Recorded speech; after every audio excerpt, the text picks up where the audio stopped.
Shalom, Akim, Shalom, Kal Halal, Yahweh, Bahashem, Yahweh Shah, Bahashem, Rakah, HaKodash. I want to send double honors to the apostles and the elders of Great Millstone. Much peace, love, and salutations to Yakim out there pushing the word of sincerity and truth. This is the brother Ariala.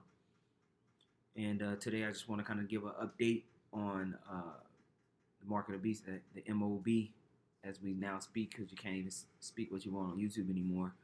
But touching on this, and the brother Wakari Kwam out there from London sent me an article concerning central bank digital currencies and kind of the rollout that M.O.T.B or China had just brought to the forefront. So I just wanted to touch on it because we're seeing the gradualistic nature. We're seeing the systems of control come out of the C-19 jabs, and now digitally we're seeing the infrastructure being laid for them to be able to put everything together. And that's why I always, lately I've been starting my videos off with Romans 13, chapter 11, Romans chapter 11, verse, let me get it right, Romans chapter 13, verse 11, and it says, and that knowing the time, that now it is high time to awake out of sleep, for now is our salvation nearer than when we believed. The night is far spent, the day is at hand. Let us therefore cast off the works of darkness, and let us put on the armor of light. We're at the cusp of major prophecies coming to be laid down here across the world, specifically in the West, in Babylon the Great, in America, which is the whore that rideth upon the beast. That's America. And so we're seeing things culminate in things that what I like to call the algorithm of events, piece by piece by piece, come together for a snowball effect of a lot of things happening at one time. Now, with that all being said, I want to play this right here just to kind of give an introduction to central bank digital currencies.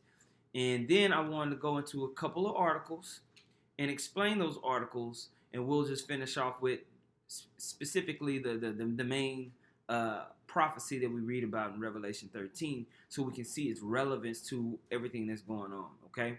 So I'm going to run this back, and I'm going to play this. Everyone, my name is Amin. I'm a fintech entrepreneur, and today we're going to talk about CBDC, Central Bank Digital Currency.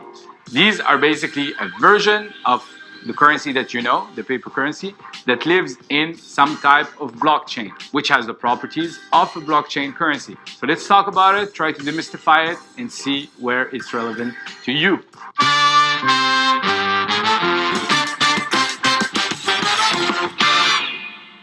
All right, so let's get straight to it. What is CBDC? It's basically a version of a sovereign currency that lives inside the blockchain. Some type of blockchain, not necessarily Ethereum, not necessarily any type of other blockchain, but some type of blockchain. So many countries are exploring right now doing that. One of them is China, but the US is catching. Now, if you want to go a little bit more into the blockchain, there is an algorithm that I did that's called World War III algorithm, the mark of the beast, digital currency, where we touch on the blockchain technology and its relevance and how it works. Catching up, and the Bank for International Settlement is also catching up on that effort. What does this mean? Well, this means that countries... There's a World War III algorithm that we did that's called World War III algorithm, the big picture. And we go over the Bank of International Settlements and how they're like the hub of all the other central banks to basically converge all the world currencies together for what will eventually be a worldwide system of control and allowing you to operate, all right, in the system. Okay? The big picture, World War III algorithm, the big picture. Are today exploring ways to issue their own sovereign token or digital currency. Digital currency is basically currency that lives in a blockchain. It has all the properties that are attached to digital assets. Where it's relevant? It's relevant because right now, from a fintech perspective, this will change probably most of the cycle that you know how currency travels through a financial system. So since it basically changed the nature of the currency, the infrastructure that actually exists right now might not be relevant anymore. It needs upgrade. And that's where fintech entrepreneurs come in, because fintech entrepreneurs can provide simple solutions that solve problems where they can capture a lot of market share. So for example, today, where is actually the CBDC, the adoption curve? What you want to know is, where are we at? Okay, what can we do? So let's say, this is a discovery process. Now he's going into the mindset of entrepreneurship, which I don't even want to touch on. I just want to talk about how this concept is starting to flow into the markets. And whenever you see concepts start to flow into the markets, what I mean is they begin to put it on the news. You starting to see it on mainstream media. We're starting to see more articles here. The Wall Street Journal. We're starting to see CNBC. We're starting to see these places mention it. That means it's already been going on for years. When it hits the news, they've already had most of the research and groundwork laid out. You getting it late. They've been talking about this. So now it's starting to hit mainstream media, articles, and news outlets. They've been working on this for a good minute. Okay, now this article is the one that was sent to me. It's in the Wall Street Journal. It says China creates its own digital currency, a first for major economy. Right? It says 1,000 years ago, when money meant coins, China invented paper currency. And we always say there's no new thing under the sun. Just as M.O.T.B was the first to kind of come with paper currency through the Silk Road Project. That's something that we've been talking about. The Silk Road Project is how goods and services were moved from the Far East over into Europe, down into the Middle East and Africa. What happened? You had basically IOUs be put out on paper. This started the whole paper currency trend. So now we're seeing the transition in the like mind and that like mindset of them kind of creating new means for trade through paper currency. Now everything is going digital, which lines up with prophecy, as I said earlier. It says, now the Chinese government is minting cash digitally in a reimagination of money that could shake a pillar of American power. It might seem money is already virtual, as credit cards and payment apps such as Apple Pay in the US and WeChat in China eliminate the need for bills or coins, but those are just ways to move money electronically. China is turning legal tender itself into computer code. Cryptocurrencies such as Bitcoin have foreshadowed a potential digital future for money, though they exist outside the traditional global financial system and aren't legal tender like cash issued by governments. China's version of digital currency is controlled by its central bank, which will issue the new electronic money. It is expected to give China's government vast new tools to monitor both its economy and its people. By design, the digital yuan will negate one of Bitcoin's major draws, anonymity for the user, meaning you don't know who this person or that person is that's sending it. It's just a number on the blockchain, right? It says, actually, what I'm going to do is go to the next article. Boom. And then I want to play this clip from this article here. This is in CNBC. China leaps into central digital bank currency, but similar progress eludes the U.S. Okay? China has leapfrogged much of the developed world in its establishment of digital yuan, and they want to pretend like there's some type of intergalactic battle between China and the U.S. And it's, this geopolitical war, geoeconomic war. When in the backdrop, the elites, the super elites, they run both China and the U.S. They run the banks and the major corporations that are within China. All the manufacturers like Nike and all these other major corporations that, move product around the world, they move it through China. But the owners of everything is still the Vanguard Group, the Rothschilds. It's still, these huge, the banking families that run both sides. They don't care. They just want the total control. That's why we read here, 2nd Ezra, the 15th chapter. And when you go to the 46th verse, it says, and thou, Asia, so thou that are partaker of the hope of Babylon, and art the glory of her person. Woe be unto thee, thou wretch, because thou hast made thyself like unto her, and hast decked thy daughters in whoredom, that they might please and glory in thy lovers, which have always desired to commit whoredom with thee. And when we read Revelation, the 18th chapter, it talks about how the kings of the earth have committed fornication with Babylon the Great, with Mystery Babylon the Great, that whore that rideth upon the beast. How did they commit fornication with her? They were drawn into her financial systems. They were drawn into her culture and way of predatory capitalism. And we see that same thing happen with China. You know, the same thing is happening with China. China has basically taken hold of the U.S. Western economic system, and now they're trying to hurry up and digitize it. You know, they're trying to hurry up and be at the forefront of it. Who's going to benefit mainly from it? The super elite, because they're the ones who are going to be running everything anyway. Doesn't matter if it comes out of the U.S. first. Okay, let's keep it funky. The prophecies are still reigning. It's not like Moab is going to be at the forefront. No, it's just going to go through the Moabite people, but they're not going to be in total control. Right?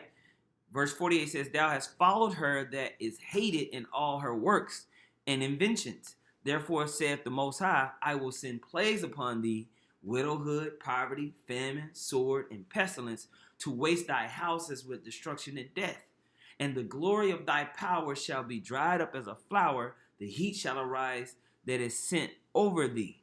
Thou shalt be weakened as a poor woman with stripes, and as one chastised with wounds, so that the mighty and lovers shall not be able to receive thee. And it says the same thing when we go to the book of Revelation, the 18th chapter. Go Revelation 18. Let's read that.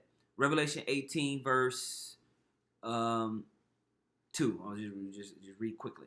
And he cried mightily with a strong voice, saying, Babylon the Great is fallen, is fallen. It has become the habitation of devils, the hold of every foul spirit, and a cage of every unclean and hateful bird. For all nations have drunk the wine of the wrath of her fornication, and the kings of the earth have committed fornication with her. Now, is kings literally having sex with a nation? No. It's talking about philosophy, ways, things that are against the Heavenly Father, spiritual fornication. All right? That's why it says this in the next sentence. It says, And the merchants of the earth are waxed rich through the abundance of her delicacies. See? So world trade and the organization of kind of this global system has allowed these merchants of the earth to wax rich. All right? And China's a part of that. And I heard another voice from heaven saying, Come out of the midst of her, my people, that ye be not partakers of her sins, and ye receive not of her plagues. For her sins have reached unto heaven, and the Most High have remembered her iniquities. Reward her even as she rewarded you, and double unto her, double according to her works. In the cup which she hath filled to her double. And what's that? Oppression, slavery, control, all those things are going to come back on Babylon the Great and all the people who were co-patriots with it. Verse 7 says, How much she hath glorified herself and lived deliciously, so much torment and sorrow give her. For she saith in her heart, I sit a queen, I am no widow, and I shall see no sorrow. Therefore shall her plagues come in one day, death and mourning and famine, and she shall be utterly burnt with fire. And we read that same thing there in 2 Ezra 15 concerning Asia, all right, concerning Moab, right? For strong is the Lord power who judgeth her. Now, going back into this article, it says central bank digital currencies are a growing source of interest around the world as cryptocurrencies flourish. The U.S. Federal Reserve has taken a more deliberate approach to the issue and is unlikely to make any reactive moves to the development of China. They don't have to make a reactive move. They already have it in place. They just want you to pretend like that they're going through some type of democratic diplomatic process. And then, it's all this political BS. When, just like we talked about the C-19 mandatory jab. We already knew that. They already had it.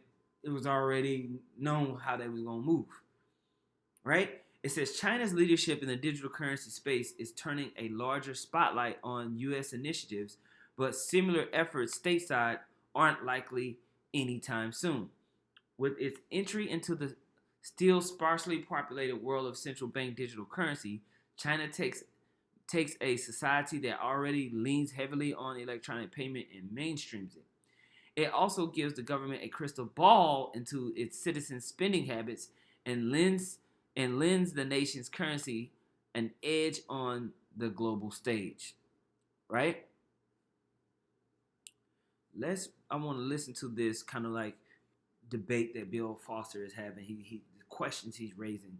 You have to listen to Esau when he's talking, because Esau tells you what he really intends to do, but he says it very subtly because he is of the seed of the serpent.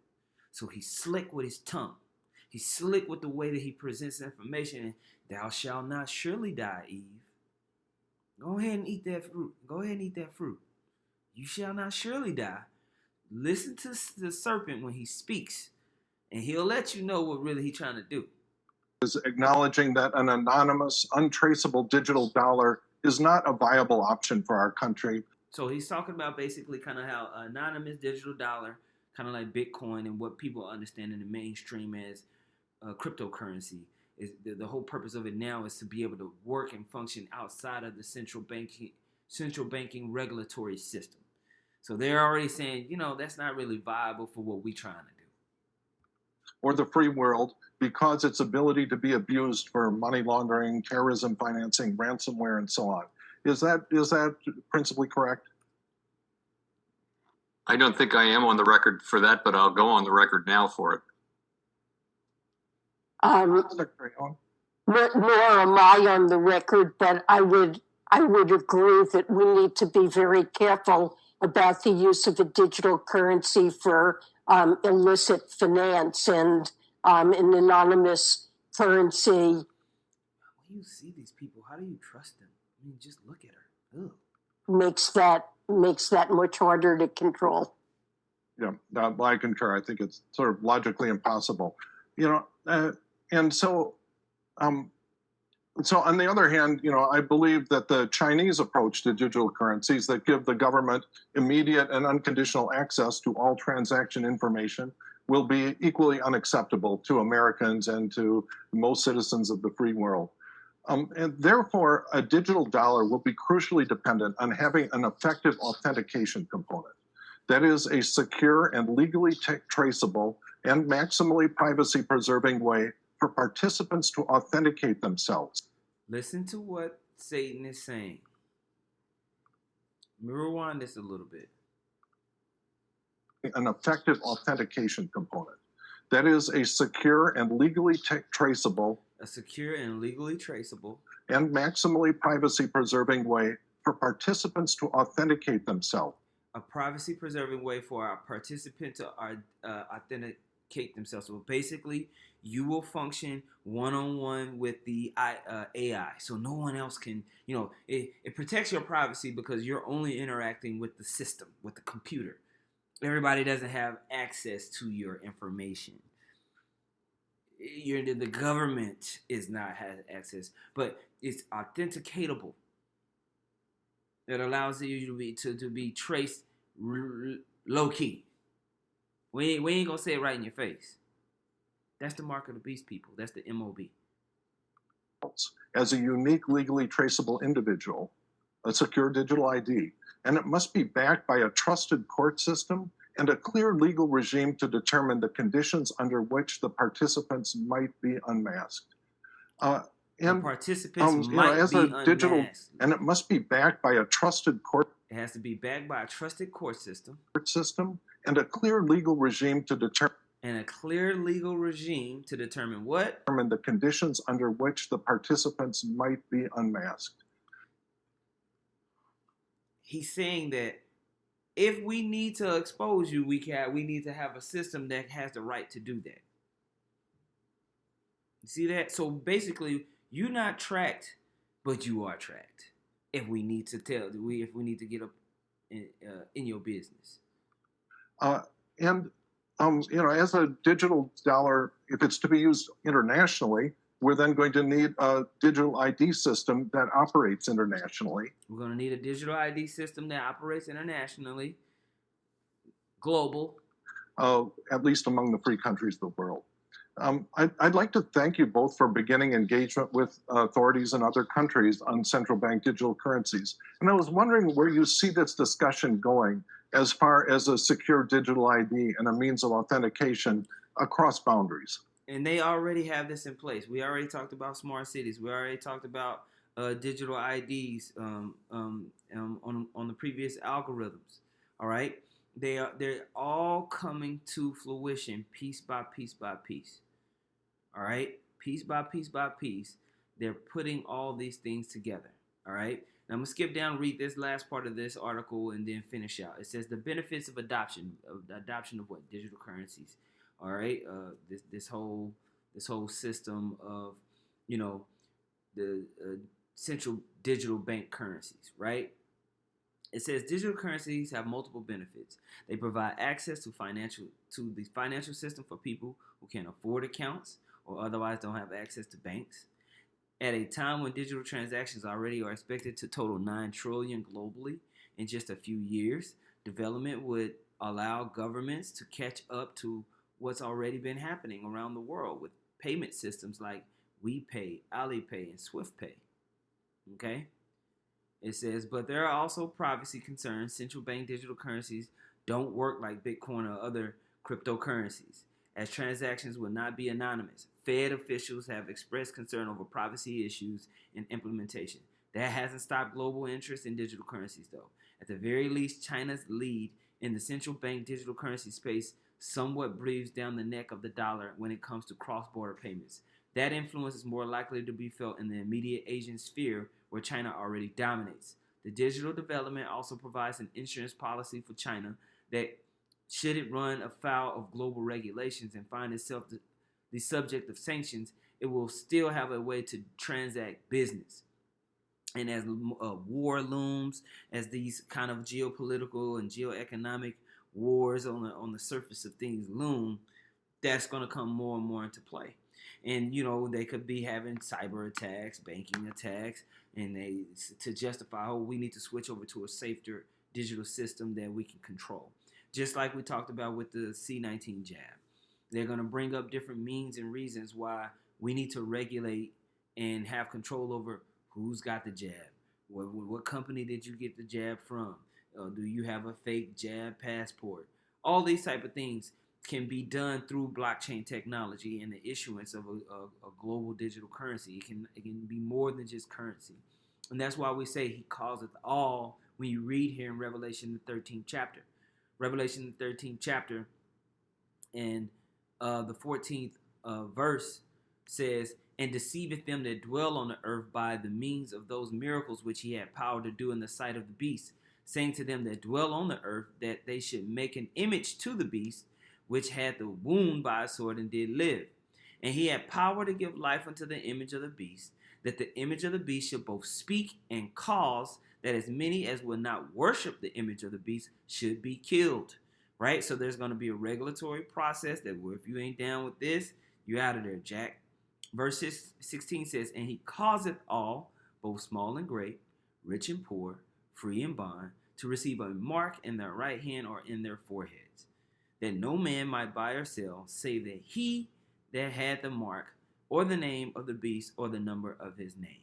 And that's what we're seeing. We're seeing the causation of these systems to come in place, piece by piece by piece.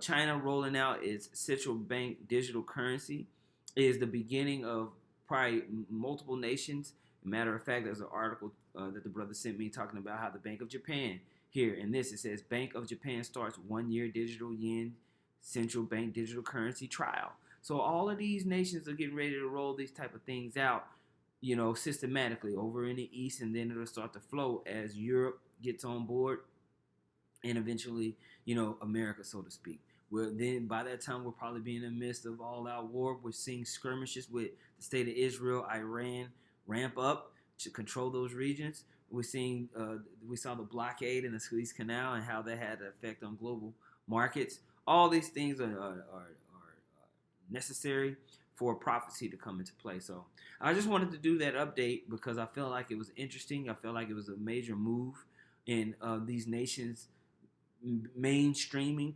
blockchain, digital currencies, and its relevance to how we're going to move in this world soon. You know, not 20 years from now, not long down the road. Definitely in our near future. We're talking about in the next 18 to 24 months, we can start seeing some major changes happening. And if there's a major event, you can see it happen even faster. So with that, man, I want to say call hello, Yahweh Bahashim, Yahweh Shah Bahashim Rakah HaKodash. Double honors to the apostles and the elders of Great Millstone. Much peace, love, and salutations to you. I'm out there pushing the words sincerely and true. Shalom.